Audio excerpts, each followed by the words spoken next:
আমরা চলে যাচ্ছি বান্দরবন ছেড়ে। আসসালামু আলাইকুম everyone, this is go with Munna and welcome to my channel. চলো একসাথে দেখি দুনিয়ার অজানা সৌন্দর্য। আজ আমরা চলে এসেছি পৃথিবীর দীর্ঘতম সমুদ্র সৈকত, সাগরের ঢেউ আর বালুর শহর কক্সবাজারে। কিভাবে যাব, কই থাকবো, কি খেলাম, সবকিছু নিয়ে থাকছে আজকের বিস্তারিত ভিডিও।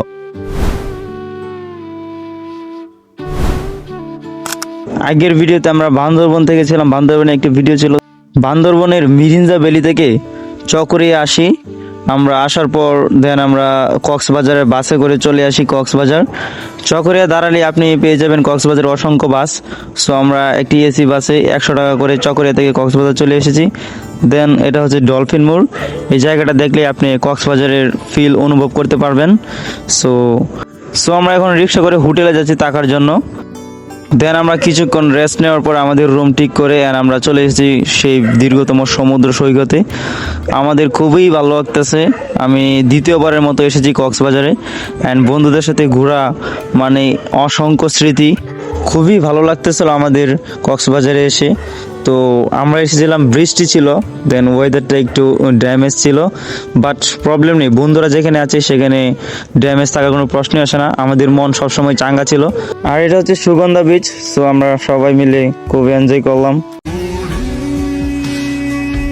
এদিকে আমার বন্ধু একটা মেয়ে দেখলো, সে আস্তাগফিরুল্লাহ বলতেছে। কি দেখতেছে এগুলো? ঘুরতে হবে, আমার গো, প্রচুর ঘুরতে হবে। আমার একটা বন্ধু শাকিল, আমরা সবসময় শাকিলরে মিস করছি, সে দুবাই থাকে। Shakil, we are miss you. Shakil, we are ঘুরে গাও। শাকিল, বন্ধু বলে ডাকো যারে, সে কি তোমায় বলতে পারে? শাকিল বন্ধু, আগের বছর এই দিনে তোমার হলে এভাবেই সমুদ্রের মধ্যে ভিজছিলাম বন্ধু। আজকে বুঝতে পারতেছি না, তোমারে খুব মিস করছি বন্ধু। তোমার মিস করতেছি, মনে কর বান্দরবন থেকে এদিকে কত জিনিস দেখতেছি। দেন আমরা কিছুক্ষণ সমুদ্রের পাড়ে নীরবে বসে রইলাম একা একা।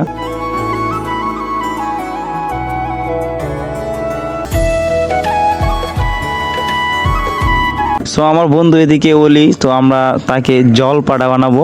সো বালু দিয়ে তাকে ঘিরে ফেলবো আর কি। সো আমরা তার প্রস্তুতি নিচ্ছিলাম।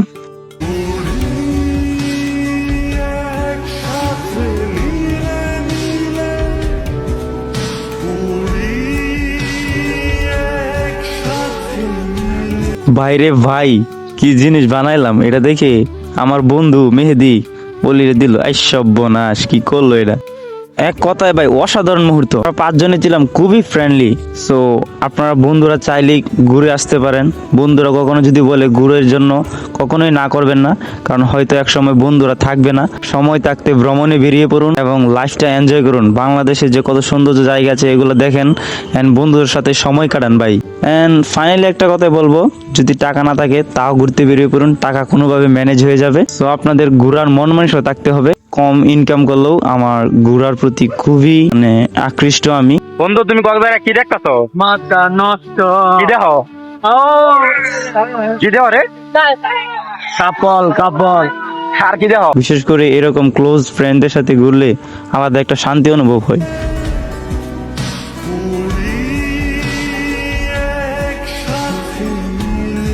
সো বিচে গোসল করার পর আমরা চলে যাচ্ছি। এখন আমার বন্ধু সৌরভের তার বিচে জুতা রেখে সে গোসল করতে গেছিল। তো জুতা কে জানি নিয়ে গেছে। তো আমাদের 4 জনেতে 3 জনের জুতা নিয়ে গেছে। তো একটি সতর্কমূলক বার্তা দিলাম, যারা বিচে আসবেন তারা অবশ্যই জুতা রুমে রেখে আসবেন, হোটেলে রেখে আসবেন। এরপর আমরা বাসায় চলে আসি। দেন আমরা দুপুরের খাবার খেয়ে আবার সন্ধ্যার দিকে বিচে চলে আসি। বিচে এসে আমরা আমাদের সময় কাটাই অসাধারণ এক মুহূর্ত। আমি কক্সবাজার 2বার এসেও সূর্য অস্ত দেখতে পারিনি ওয়েদার ড্যামেজের কারণে, বাট এই মুহূর্তটা অনেক সুন্দর ছিল। দেন রাতে সমুদ্রে পা ভিজিয়ে বিচের পাড়ে বসে কিছুক্ষণ আড্ডা দেই।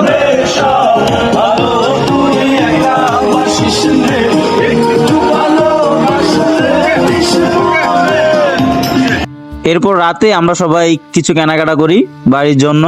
এখানে আচার, বিভিন্ন ধরনের কসমেটিক আইটেম পাওয়া যায়, যা অন্য অন্য শহরে গেলে পাবেন না। এরপরের দিন আমরা কক্সবাজার থেকে টেকনাফ যাওয়ার উদ্দেশ্যে রওনা দেই।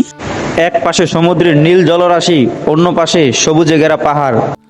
মেরিন ড্রাইভ রোডের দৃশ্য সত্যিই মনোমুগ্ধকর। পাহাড় আর সমুদ্রের মাঝখানে রয়েছে আমাদের বন্ধু শাকিল।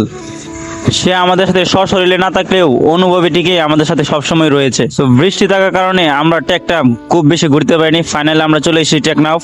বন্ধুদের সাথে কাটানো প্রতিটি মুহূর্তই আমি ক্যামেরা বন্দি করি। এটা ভিউ বা উপার্জনের জন্য নয়, বরং বন্ধুদের সাথে কাটানো মুহূর্তগুলো হাসি আনন্দ কাটানোর অমূল্য স্মৃতি সংরক্ষণের জন্য। প্রতিটি ছবি, প্রতিটি ভিডিও, প্রতিটি মুহূর্ত আমাদের একসাথে কাটানোর মুহূর্তকে ধারণ করে রাখে, যেন ভবিষ্যতে তা আমরা দেখে সেই অনুভূতি আবার ফিরে পেতে পারি। আপনারাও চেষ্টা করুন জীবনের ছোট্ট মুহূর্তগুলো অনুভব করতে, যতটুকু সম্ভব সংরক্ষণ করতে, কারণ একদিন এই স্মৃতিগুলোই আপনাকে সবচেয়ে বেশি আনন্দ দেবে। আমাদের কক্সবাজার ভ্রমণ এখানেই শেষ হলো। দেখা হবে পরবর্তী কোনো ভিডিওতে। আল্লাহ হাফেজ।